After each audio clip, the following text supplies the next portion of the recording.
Halo semuanya, pada video ini kita akan membahas angkatan 66 dan angkatan 80-an. Angkatan 66 lahir pada saat situasi politik di Indonesia sedang penuh gejolak, serta maraknya penyalahgunaan kekuasaan pada periode 1960 sampai 1970, yang turut mengakibatkan polarisasi karya sastra pada masa itu. Karya pada angkatan 66 banyak membahas kritik dari situasi politik dan kehidupan sosial masyarakat. Selanjutnya, angkatan 80-an. Angkatan 80-an lahir pada masa pemerintahan Soeharto era Orde Baru. Soeharto pada masa itu masih menduduki suatu jabatan di militer dan sebagai Presiden Republik Indonesia, sehingga pemerintahannya sangat kokoh dengan perlindungan dari militer. Era Orde Baru mempunyai ciri yaitu semua keputusan berporos pada presiden dan hak bersuara sangat dibatasi.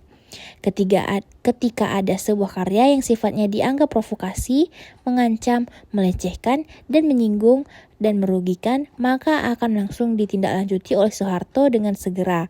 Contohnya adalah majalah Jajah yang terkenal waktu itu berhenti terbit, padahal majalah tersebut memuat masalah-masalah budaya bangsa dan kesenian Indonesia. Nah, pada video kali ini saya akan menggunakan karya dari salah satu sastrawan pada angkatan 66 yaitu Taufik Ismail. Ayah Taufik Ismail adalah seorang ulama Muhammadiyah terkemuka, Kiai Haji Abdul Ghaffar Ismail, dan ibunya Tinur Muhammad Nur. Dengan latar belakang keluarga seperti itulah, Taufik dikenal sebagai penyair yang bernafaskan keagamaan. Selain itu, Taufik juga seorang kolumnis dan berulang kali menulis lirik lagu untuk kelompok Bimbo. Bukan hanya dikenal masyarakat Indonesia sebagai sastrawan, Taufik Ismail juga dikenal sebagai penulis lirik lagu. Ia juga menuliskan lirik lagu untuk Chrisye yang berjudul Ketika Tangan dan Kaki Bicara. Nah, salah satu karya Taufik Ismail yaitu Tirani dan Benteng. Buku ini merangkum kumpulan puisi-puisi menjelang tirani dan benteng. Dari total 204 halaman yang berisi 2 kumpulan puisi dan terbagi menjadi 3 bagian, yaitu puisi-puisi menjelang tirani dan benteng, tirani, dan benteng. Ada beberapa hal yang menjadi titik berat pembicaraan. Salah satunya pada bagian tirani.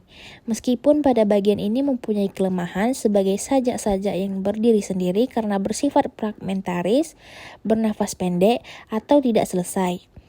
Pada periode sejarah yang direkamnya justru tertuju pada sebuah titik penyimpangan.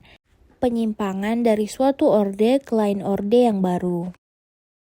Selanjutnya yaitu salah satu sastrawan pada angkatan 80-an yaitu Mira Wijajah. Mira lahir di Jakarta pada tanggal 13 September 1950.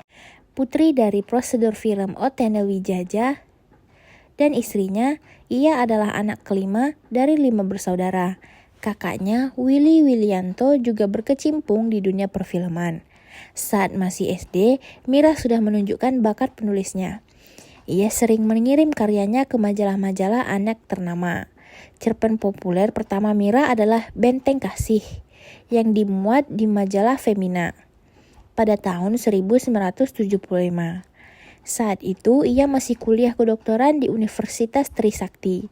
Sedangkan novel pertamanya, Dr. Nona Friska, dimuat sebagai cerita bersambung di majalah Dewi pada tahun 1977.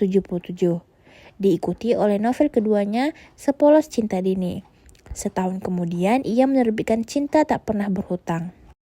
Nah, salah satu karya Mira Wijajah yaitu Sepolos Cinta Dini. Novel ini bercerita tentang seorang pemuda bernama Boy. Boy tipe pemuda masa kini yang diurahkan dan selalu semau gue. Terkenal sebagai mahasiswa fakultas kedokteran yang top di kampusnya. Dia tampan, pintar, kaya, dan digandrungi oleh teman-teman gadisnya. Hidupnya yang serba enak dan santai berakhir tatkala dalam suatu pertikaian dengan ayahnya.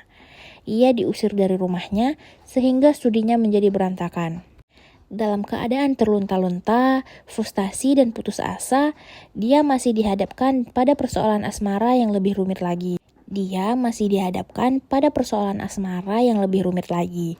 Ia harus memilih 4 orang gadis yang sama-sama menyayanginya. Nuning mahasiswi Fakultas Kedokteran Gigi yang cantik, lincah, agresif, dan populer di kampusnya. Dewi, cinta pertamanya yang cantik jelita, bintang film yang sukses, gadis yang telah matang dalam pengalaman, tahu sekali apa yang diinginkannya, dan sampai di mana kemampuan dirinya. Ati, teman kuliahnya yang manis, setia, lemah lembut, dan penuh penyerahan. Serta Dini, gadis desa yang tidak punya apa-apa kecuali cintanya yang polos dan selalu menerima Boy apa adanya.